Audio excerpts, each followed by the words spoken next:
This is Criteria.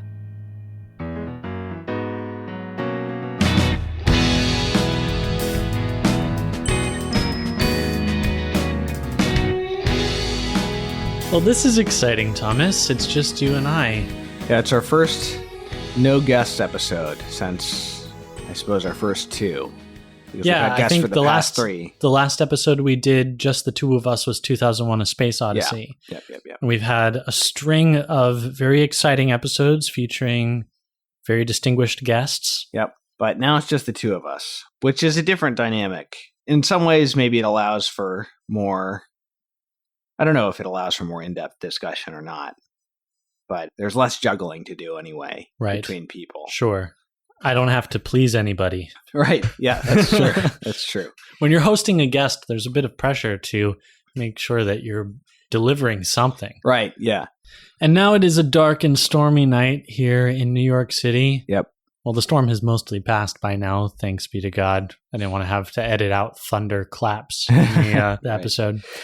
So anyway, since our country is headed towards being depressed Polish apostates and depressing apostate Polish apartment complexes, we figured we would talk about this series Dekalog by the great Polish director Krzysztof Kieślowski. This is on the Vatican Film List under the heading of Values. It's not exactly a TV show, but it's a series of 10 short films, about an hour each. Made for Polish television. Made for Polish television. Two of them have feature-length versions, but most of them are just under an hour. Can I just say that I feel like this says something about the Polish people, that these films could be made for and aired on Polish television? Right. Well, I wonder how it would be in Poland now, because, I mean, there was a lot of problems with art under communism, but there was censorship. But if you could find clever ways to get around the censors, it seems like you could do things that were very non-commercial. Interesting. Because they say nobody in particular's money was being spent, which isn't really true, but there was at least not like really a profit motive going on. Well, you know, on Catholic Culture Audiobooks, which is the sister podcast that I host, we recently did Solzhenitsyn's Harvard address, in which he talks about the spiritual wisdom won by the peoples of Russia and Eastern Europe under the tight grip of a communist regime. And watching this series, at least the first installment of this series, which is what we're talking about Decalogue 1 in today's episode, made me kind of think about that if this is the sort of fare that is offered up to general audiences on Polish television, maybe it speaks to the spiritual wisdom acquired through decades of suffering. Yeah, I do wonder how it compares to Polish television now, but also of the time. You know, I'm sure this wasn't exactly typical of television at the time. Kieślowski, in his comments on the series, which I've read in a couple of different books on Kieślowski, mentions that he says there's a number of mistakes I made in not going with what television audiences expect, but I would make those same mistakes again if I did it again, he says. One of them being that they expect to have these favorite characters come into their home week after week and have a certain degree of familiarity. He does have some recurring characters, but in a very tenuous connection. Not really in any sort of they don't really return. sense. They don't really return as characters. You'll see them on screen for a second, right? Maybe. He also mentioned that's kind of lost if you only watch one episode a month or something. That aspect of it is kind of easily missed. Mm-hmm. So today we're just talking about the first episode. These 10 films take for their inspiration and point of departure the 10 Commandments. And there isn't exactly a one-to-one connection for each of the films dealing with a particular commandment. It could be one commandment, it could be a number of different commandments. And it's also not immediately clear which version of the 10 Commandments Kieślowski is working with. But in the case of this first installment, it's really evident that we're talking about the first commandment. Right. When James says version, he means like in some lists, especially from Protestants, you'll maybe see a longer commandment as number 2 about not making graven images and things like that. And then the 9th and 10th are squeezed into one about not coveting. Whereas in the Catholic lists, the second one, the stuff about graven images is typically omitted. And then the 9th and 10th, the stuff about coveting is split between 9 being you shall not covet your neighbor's wife, and 10 being not coveting your neighbor's goods, which I don't know that everybody's even aware that the Protestants might have a different list there. So yeah, this was filmed in, I believe, 88 and 89. So this is right at the end of Soviet Poland, essentially. Right. These films are interesting just to give kind of like an overview of the setting. It's basically set in this one Soviet apartment block in, is it Krakow or Warsaw? Warsaw. It's in Warsaw. And Kieślowski says that he picked this one because it was the most beautiful apartment complex in Warsaw. It was just saying a lot because you don't even want to know what the other ones looked like. Right. And they're all set in this area.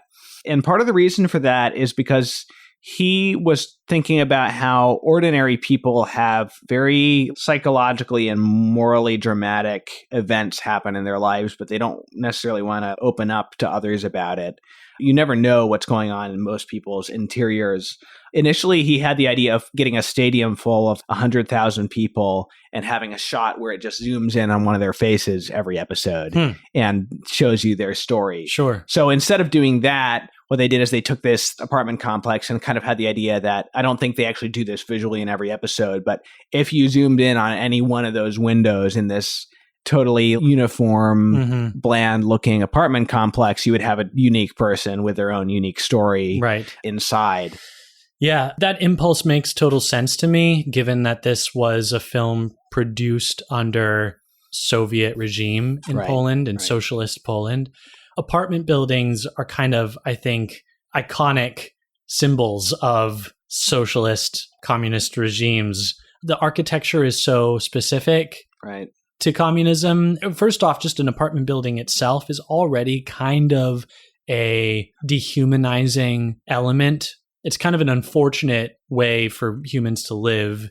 You don't necessarily own the room that you're in, unless it's a condo, I suppose. I think that's the distinction between condo and apartment. First off, it suggests that there's other ownership and that you're renting. Even if you're not renting, you're owning things in common. There's not really a sense of private property, your own land. You don't have your own land. But then people being stacked on top of each other, and certainly it's like a honeycomb, you know? Yeah. So anyway, these large apartment buildings, I remember when I was in Poland a couple of years ago, in the older parts of the city where I was, just really beautiful architecture, amazing churches, and really quaint little homes. But then you pushed out further from the city center and started hitting the apartment buildings dating from the communist era. And it was like a very stark difference. And so many of the cities were destroyed during the war that a lot of them don't even have an old section. Right, exactly. Warsaw is the perfect example of this. I think Warsaw was basically completely leveled during World War II, and then whatever was left was pretty much leveled. I think there's a couple where they rebuilt some of the old things, and there's a couple that survived, like the city of Lodz or whatever, how you pronounce it. A lot of that stuff survived, so it's kind of a little quirky town. But right. So I think that looking at these apartment buildings, it's not immediately obvious that much human drama takes place in there. And so for Kieślowski to see past that sort of ideological block that I think an apartment building, especially in that style, is sort of designed to create, to see through that and to extract the really human concern that goes on behind those walls, not just for the individuals as individuals, but for them in relationship to others, because there's relationships with other inhabitants within this community that the apartment complex represents. And he suggests that even more when you see a character from an earlier episode show up for a second to borrow a bottle of milk or something from a character in a later episode. For people who haven't seen this and you maybe don't know what these kind of apartments look like, if you've seen the HBO miniseries Chernobyl, which I know a lot of people have watched, I mean, the apartments in this kind of remind me in the same sort of like drab uniformity as some of the apartments that a few of the characters, especially at the beginning of the series, live in. There's another interesting bit of backstory to this series that I'd like to share, which is the relationship between the director and the person who co-wrote the series. So these were directed by Krzysztof Kieślowski, and they were co-written by Krzysztof Kieślowski and Krzysztof Piesowicz, if I'm pronouncing that correctly.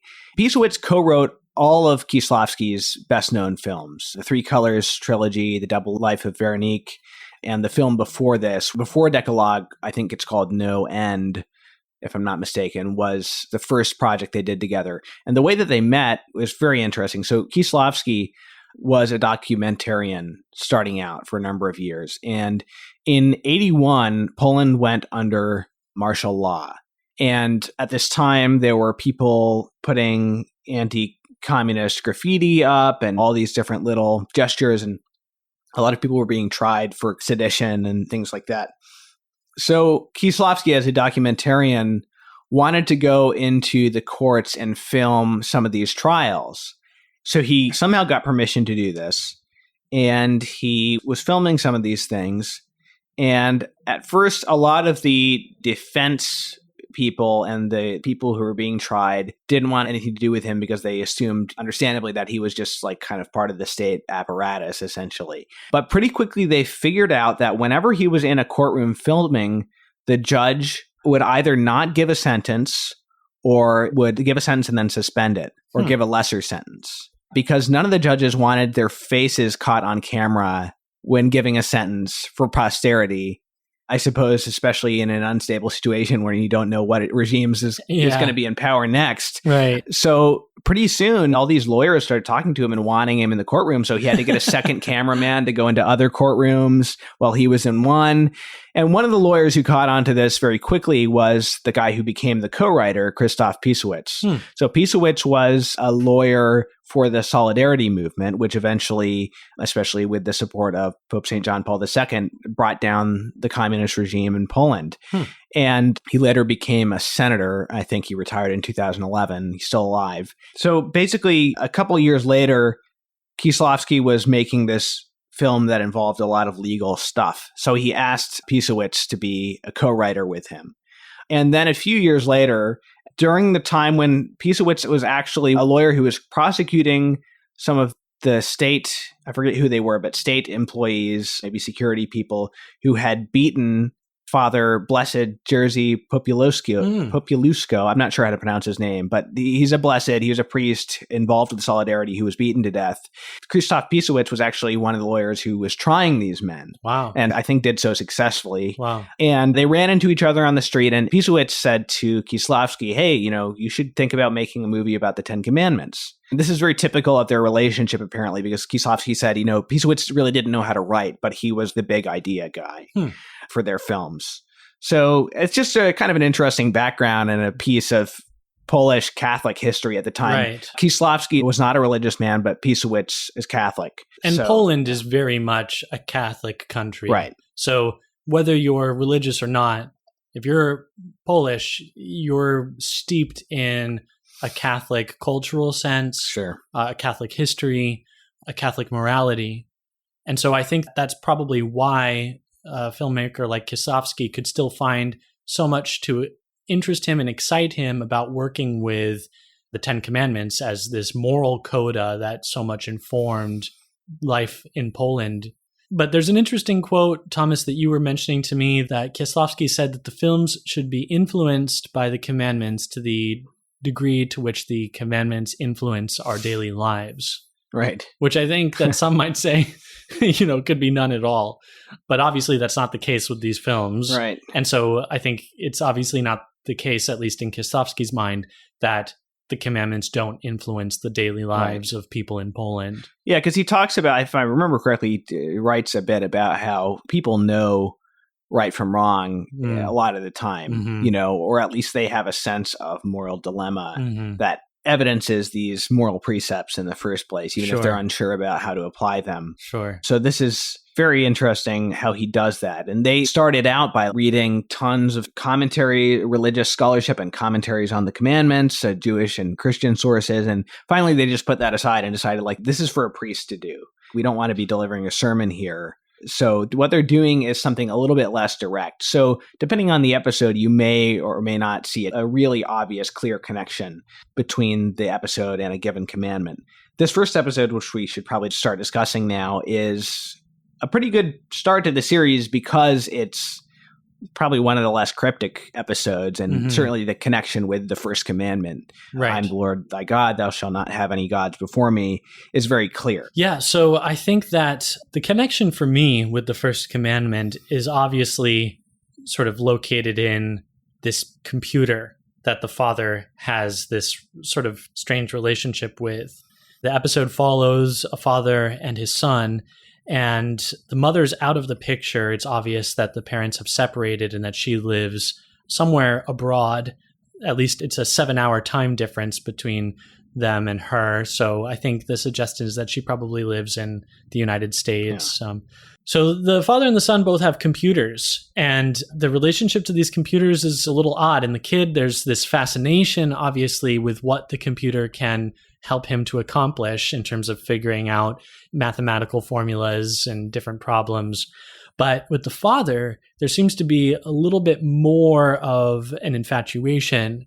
We see one scene, he's a college instructor, talking to his students about the idea that a computer could develop a kind of emergent personality and a will of its own. And in fact, at a certain moment in the film, the computer kind of boots up on its own, and the father, upon noticing this, speaks to it and says, "What do you want?" There's a text display on the screen that says, "I am ready." And I think that I've benefited from seeing all 10 films of the Decalogue before this viewing, but it was many years ago. So in many ways, this is me watching them afresh.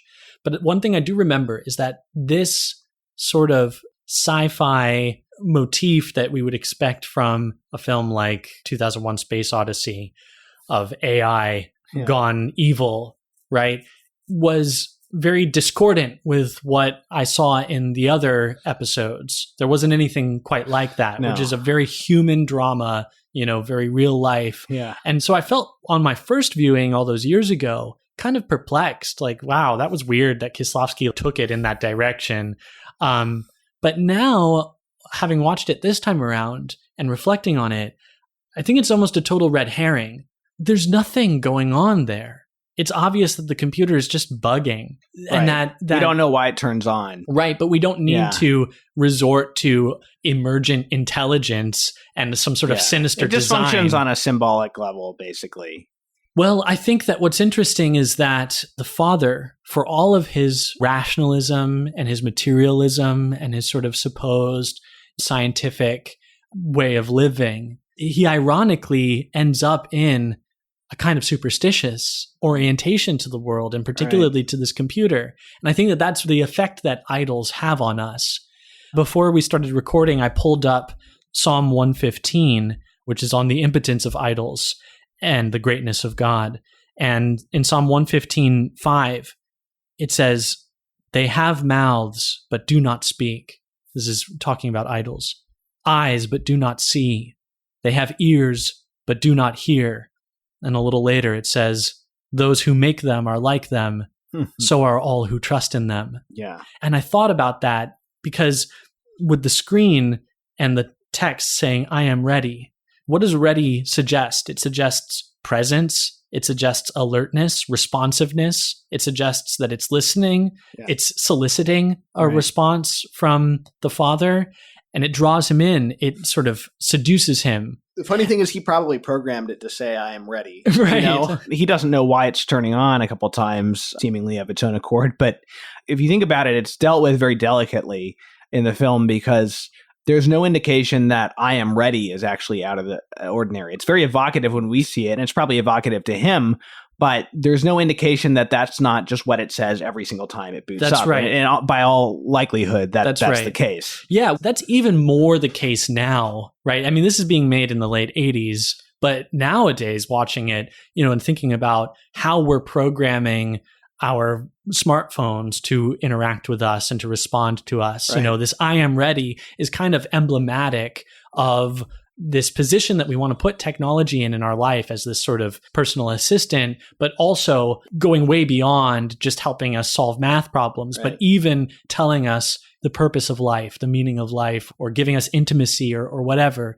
And it's so obvious how empty that is in this film. I was about to say, "I am ready" on its own is really an expression of passivity in a sense. Like, I'm ready, but it's not going to take any initiative. Well, what's interesting about that is I think that this comes full circle in the final moment when he comes to the church after the death of his son and is confronted by the icon of Our Lady of Czestochowa, Right. right? Not an idol, that's sort of antithesis of an idol, but very much ready.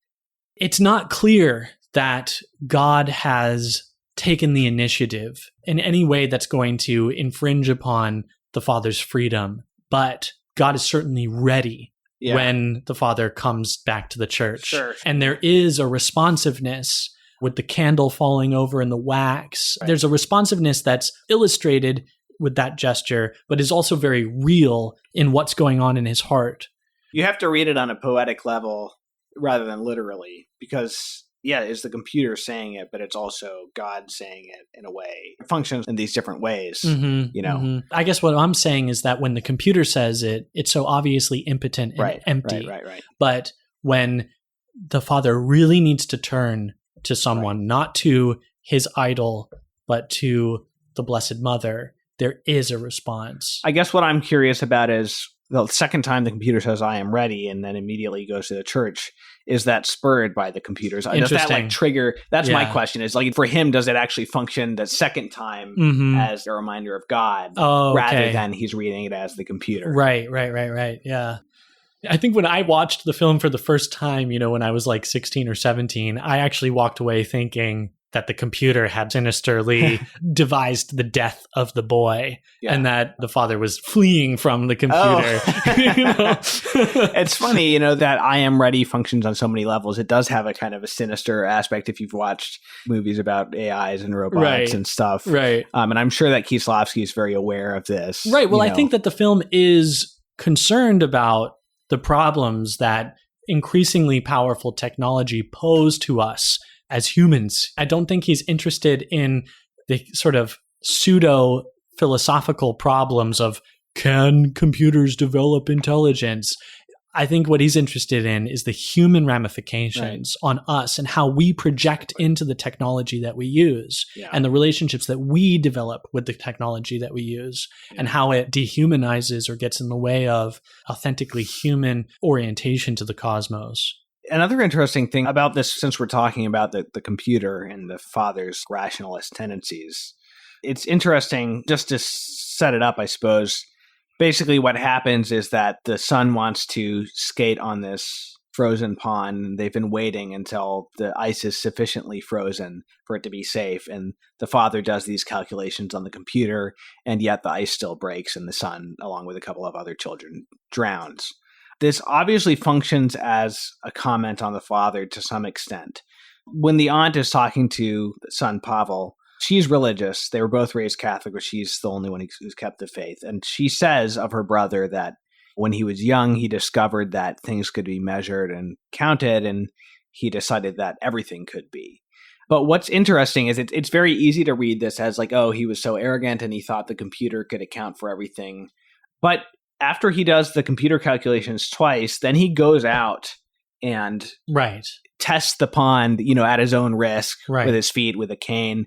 And so it's actually pretty clear that he's not really at fault for his son drowning. Like it's not that he's been arrogant and trusted too much in the computer. Totally. It's a little less direct than that. Right. I'm glad that Kieślowski sort of vindicates him in that way. Right. Because, there's probably space for the character to blame himself. I'm at fault for my son's death. But it's clear that it's really a tragedy, that there is a real emergency. This is the fact of our condition. This is our existential condition, that we do not have ultimate control. Right. And so idols, they give us a sense of control. They basically exist as a pretext for worshiping ourselves and putting ourselves at the center of reality.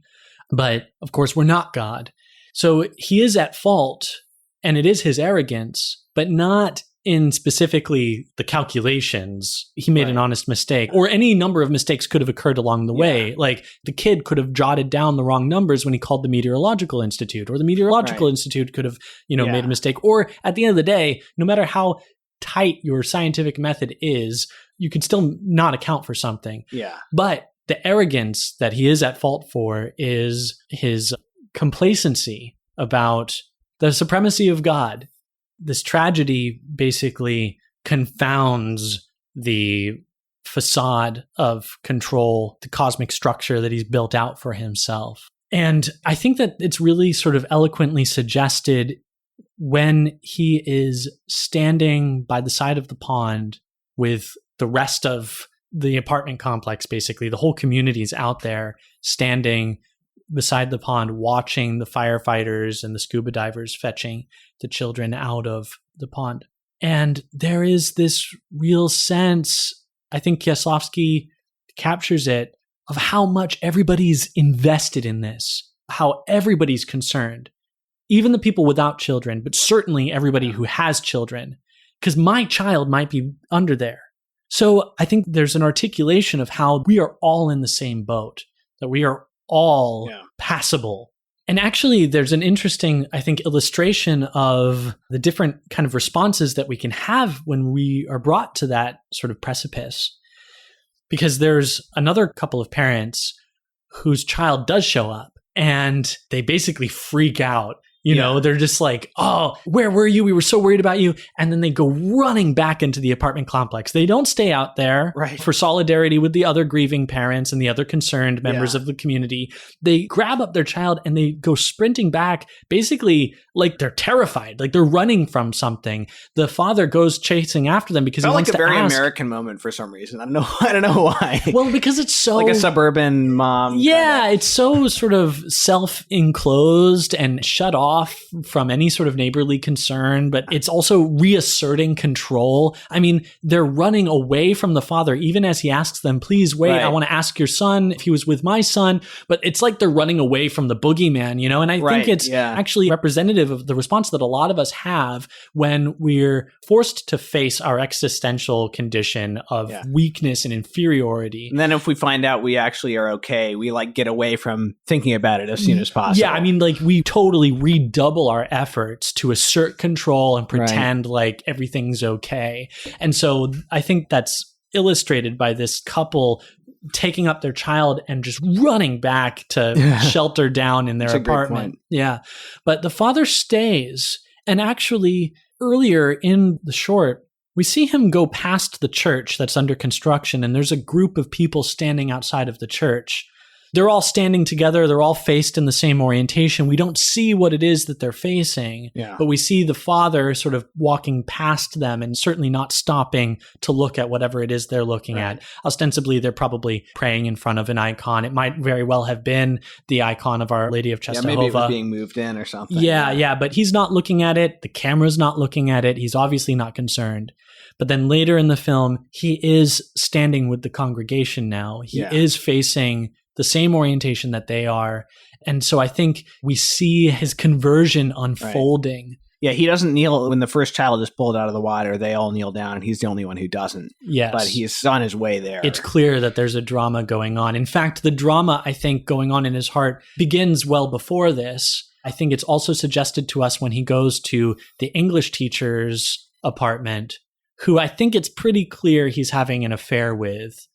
Yeah, I mean, it's suggested when she invites him in, or yeah, it's suggested at a couple points in the film that there's probably something going on with the father after hours because he tells his son, I'm going out, I'm not going to be back till late. He's spraying his neck with cologne. Yeah, he's dabbing on some cologne. So he's probably going out to meet with a woman. When he goes to the English teacher's apartment in a building across this court from theirs, she looks at him in a way that's very, I think, kind of telling and says, don't worry, come in. And without saying anything, he closes the door on her, neither of them losing each other's gaze. Right. But I think that there's a real sense in that moment that he is now turning away from the distractions or the sins that he has been sort of caught up in. That's great. Yeah, there's a lot of things that aren't quite explained, but you can pick up on things. I mean, it's a really poetic film. Just to give an example, in the screenplay, which I read, the reason for the ice melting is explained, and it's somebody else says, oh, you know, there's like a plant nearby and they released some hot water that went under the ice or something. I think it's good that he decided not to explain that, because either way, it means something was left out of his calculations. But when it's not explained, it doesn't give you such an easy answer. Well, if he had just found out about this, then it would have been fine. Right. It leaves a little bit more of like a providential feel to it, or it suggests that like it doesn't really matter what it is, because that's really beside the point. He could have found it out, but there always could be something that you're not taking into account. Sure, right. Yeah, I thought that there were so many nice poetic gestures throughout this film. Going back to the lecture that he's giving at the school, it's not clear what his area of expertise is, but it has something to do with linguistics. He's talking about language, and he's asking, aside from technically mastering a language that isn't your own, how do you discover the whole cultural baggage of a language, everything that sort of exists behind it? I think he says the soul of a language. Right. And this, for me, made me think about, this is kind of in a way the problem of the church, or certainly anybody who's born into a Catholic family, as this father was. You can be initiated into the rites, the symbols, the language employed by the church, but how do you get to the soul of the church's language?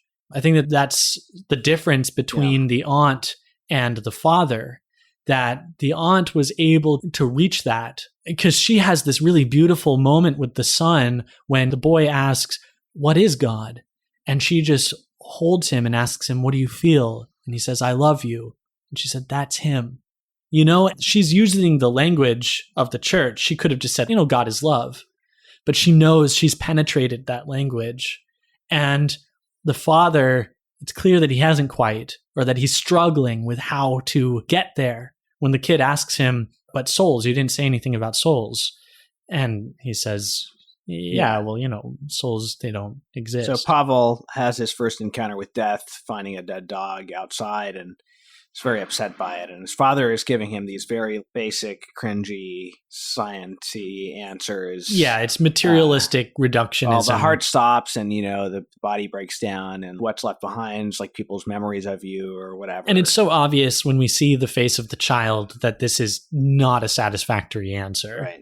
Yeah, it's interesting. So this is easily, I don't remember the other episodes that well, but this is easily the most explicitly religious subject matter as well. Right, because he does convert. I mean, at the end, the final gesture of the film is we see him reaching into the holy water font that has frozen and pulling out a block of holy water, holy ice, and blessing himself with the ice, or at least touching it to his forehead.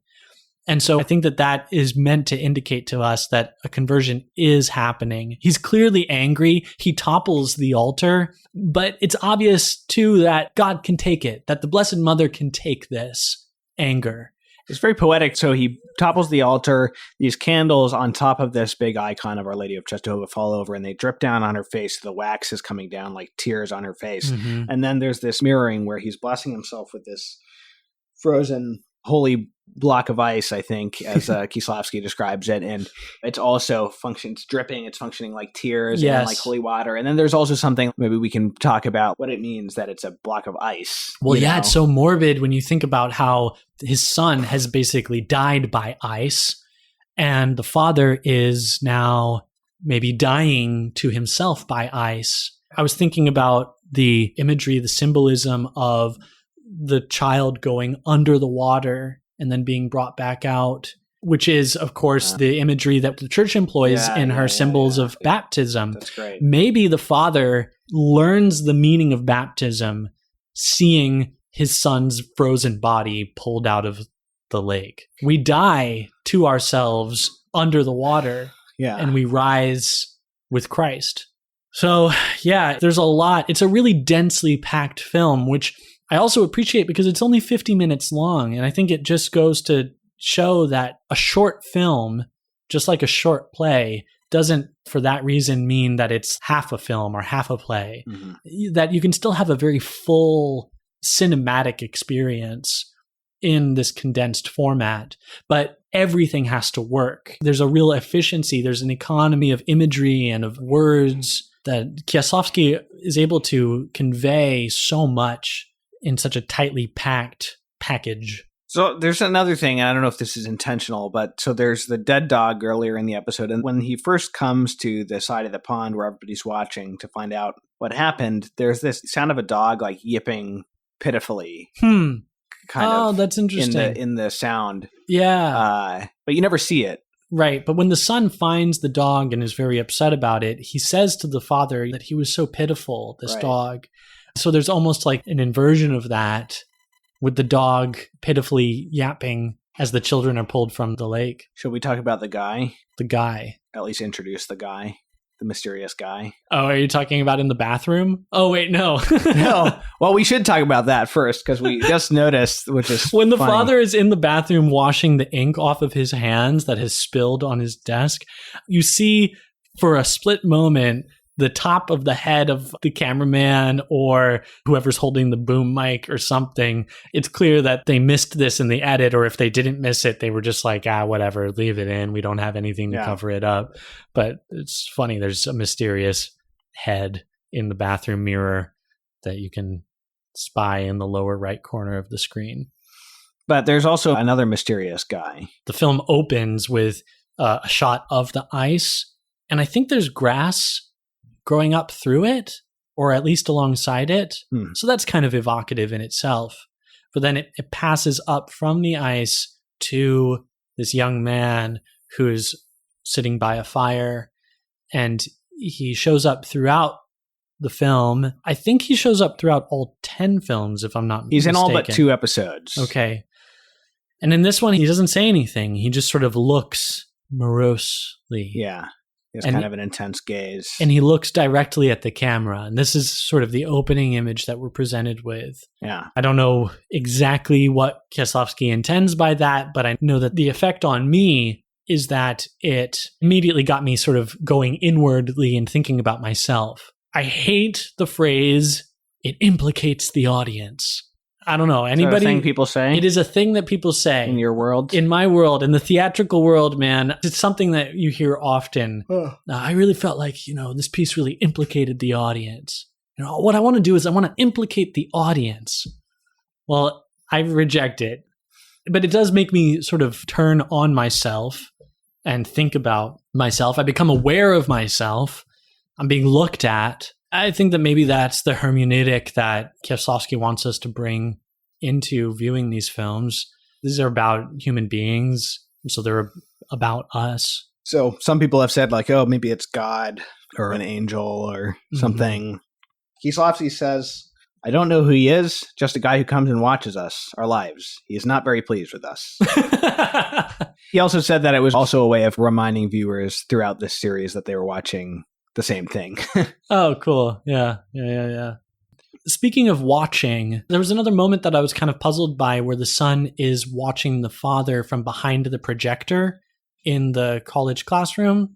Do you remember this? Yeah. And he's moving his head and using the contours of the edges and the negative space of the projector to frame his father's face. So that's a lot of how we see the lectures through this crack. Yeah, and he's focusing in on different parts of his father. There's one part where he's looking at his father's hands as he's speaking. Yeah. Another part where he sort of frames off half of his father's face, so half of it is obscured and he can see the other half.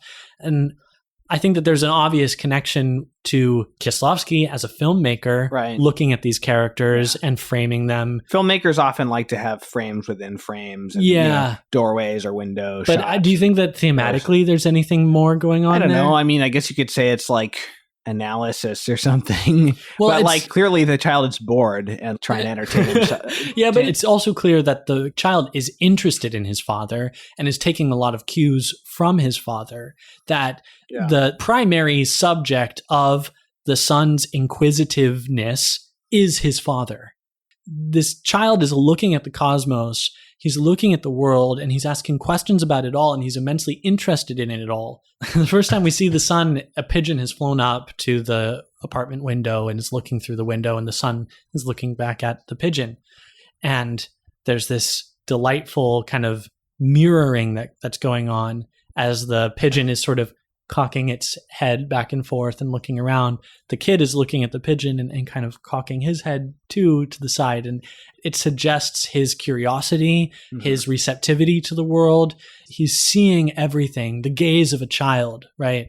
I think that in that moment, there's maybe an indication that the primary subject of this child's gaze and his inquisitiveness is his father. and that he's looking to his father first and foremost to take his cues from and to tell him about the world. Yeah. And I think that the father's deficiency in that regard, especially when it comes to telling him about God and the purpose of life, is all the more highlighted. But then I think it's interesting that later when the aunt shows him the photos that she's gotten back from her audience with Pope John Paul II, this Polish Pope who's a real hero to Poland, that Pavel asks, do you think he knows the purpose of life? He's asked his own father, why do people die? And then when he gets an unsatisfactory response, he asks again, what is death? Which is another way of saying, what is the purpose of life? What's the use of anything? What is the purpose of life if death is, in the final analysis, all there is? So I think that there's a nod in the direction of the importance and the efficacy of the church and of the vicar of Christ, Papa, Pope, of the priests and the clergy in fathering certainly Pavel, but the human race. But ultimately, of course, it all points back to God the Father. I think it's interesting that the mother is this sort of absent presence throughout the film. She's mentioned at a few points. For instance, the child has programmed the computer to be able to tell him what his mother might be doing right now. There's a 7-hour time difference, and he asks the computer, what's my mother doing? And it says, asleep. Oh, mom's sleeping right now. And the aunt who he's showing this to kind of cleverly exposes the impotence of this computer by saying, well, ask it, what is she dreaming about? And the computer says, I don't know. And she asks him, well, do you know what your mother is dreaming about? And he says, well, no, not really. And she says, it's simple. She's dreaming about you.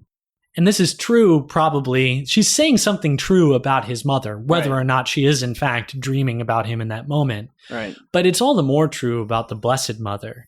And I think that the sort of absent presence of the mother throughout this is brought in full force at the ending when he goes to this icon of the Blessed Mother, which it's really more than just an icon of the Blessed Mother. We're talking Our Lady of Czestochowa. This is a symbol of national identity, similar to Our Lady of Guadalupe is for Mexico.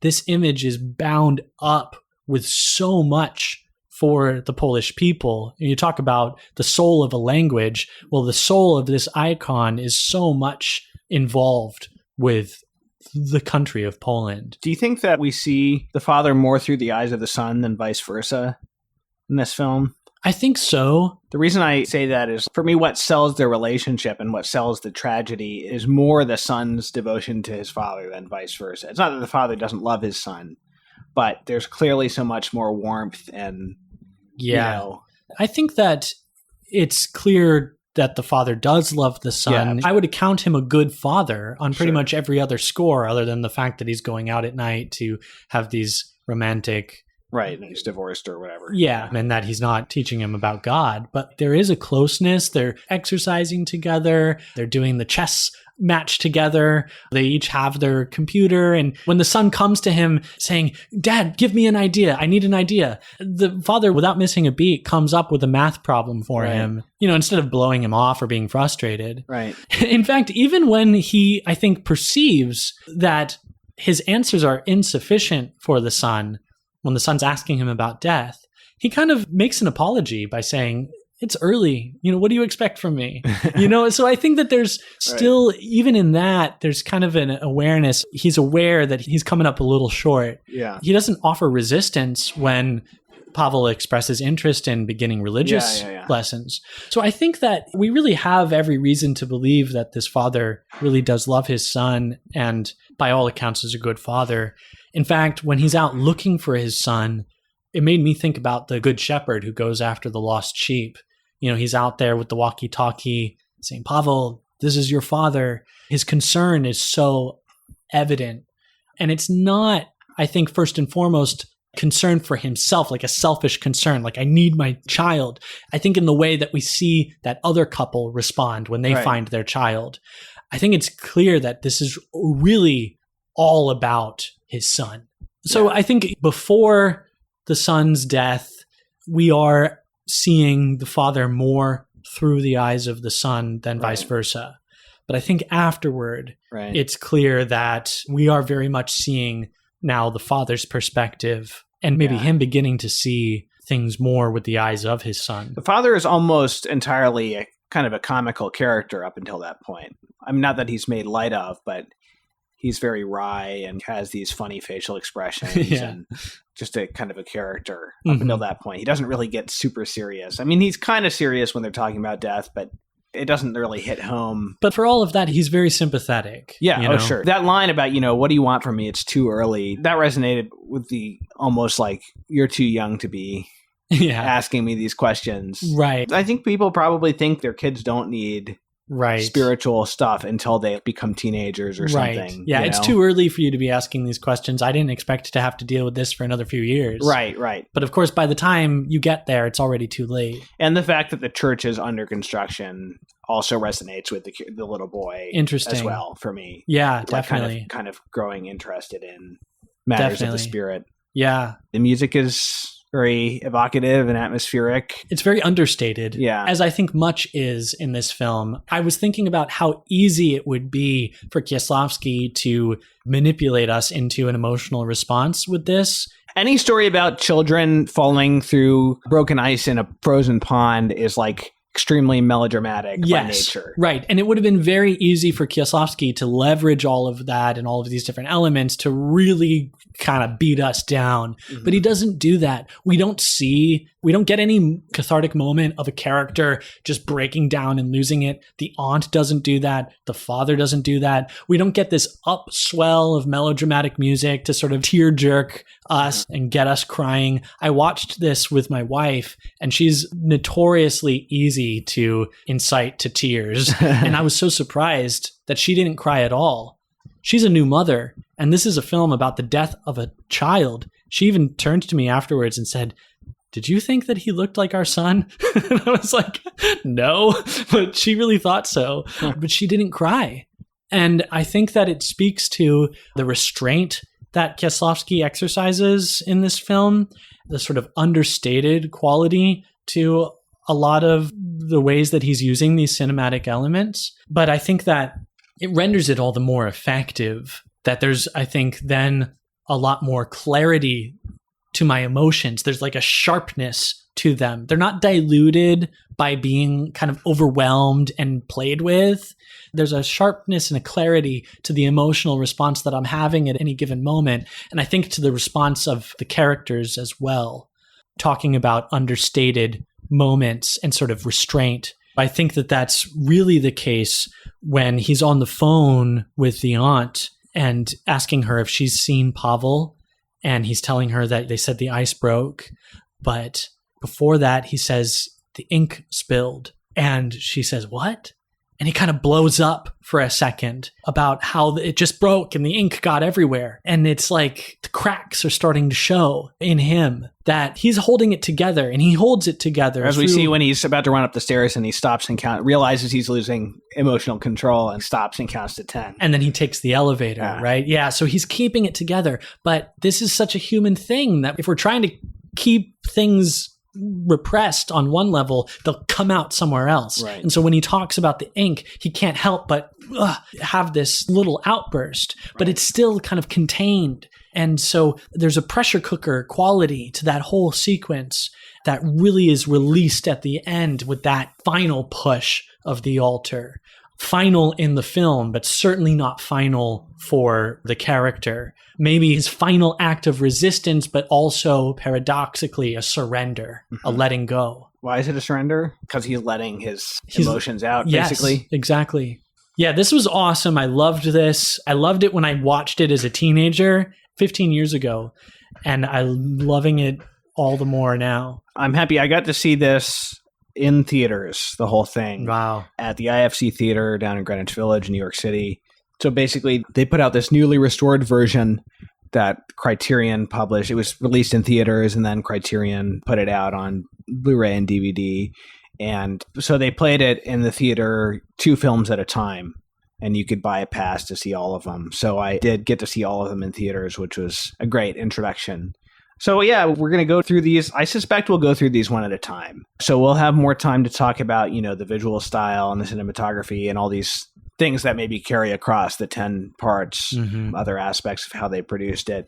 But this episode, I think, does make a good introduction to the series as well. It's pretty relatable. For sure. For sure. Yeah, so maybe we should plan on just doing the number 2 in a month, Yeah. Just do one a month in addition to our other films. Right. Okay, so you can expect that. So our next film will be Ingmar Bergman's Wild Strawberries with our special guest, James Matthew Wilson. Yeah. I've interviewed him several times on the Catholic Culture podcast, and he's always fun to talk about anything with. So we're excited to have him on the show. Yeah, James doesn't know about this yet, but he will soon enough. Where can people watch Wild Strawberries? So you can watch Wild Strawberries on the Criterion Channel with a subscription or on HBO Max. You can also rent it various places online, on Amazon Prime Video and on iTunes. And there's also a service called Canopy, which if you have a library card either in New York City or in LA, you can watch a lot of classic films, including many of those found in the Criterion Collection, on the Canopy streaming site. So if you live in those areas, get a public library card and it should do you good. I used to have access to Canopy, and it was great, not just for classic films, but also artsy art house films, limited release foreign films. So definitely worth looking into and taking advantage of that if you're in New York City or in LA. And if you would like to help us out, all of our podcasts are fueled by listener donations. So please consider helping us out at catholicculture.org/donate/audio. And please consider joining our Facebook group to discuss these films. It's been a little bit too dead, but Wild Strawberries is easier for people to go and see than Dekalog was. So hopefully we'll get a discussion going on there in advance of the next episode so we can discuss your questions and comments with James Matthew Wilson. So go to facebook.com/groups/CatholicPods to join our discussion there. But otherwise, this has been a production of CatholicCulture.org. Thanks for listening. Tune in next time. Oh. Bye-bye.